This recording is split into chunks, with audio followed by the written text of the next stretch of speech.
మరి ఈరోజు Shri Raghavendra charitable trust ద్వారా కూడా అనేకమైనటువంటి సేవా కార్యక్రమాలు ఈ ప్రాంతంలో జరుగుతూ ఉన్నటువంటి విషయం కూడా చాలా అభినందనీయం. అందుకు రామారావు గారిని కూడా మనస్ఫూర్తిగా మరొక్కసారి మీ అందరి తరఫున కూడా అభినందిస్తూ, పర్టికులర్ గా ఎవరైతే మహిళలు ఉన్నారో వాళ్ళందరికీ కూడా ట్రైనింగ్ సర్టిఫికెట్లు ఇచ్చి వాళ్ళకి ఉచితంగానే మళ్ళీ వాళ్ళకి మిషన్స్ కూడా పంపిణీ చేయడం, ప్రతి 3 నెలలకు ఒకసారి ఒక టీముగా మరి 50 మందికి 70 మందికి ఆయన అందజేస్తూ ఉన్నారు.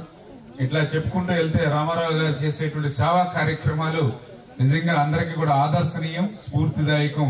అటువంటి వ్యక్తి మీ గ్రామస్తులు అవడం చాలా చాలా సంతోషం. ఆయనకి మరొక్కసారి మనందరి తరఫున మనస్ఫూర్తిగా మరి అభినందనలు.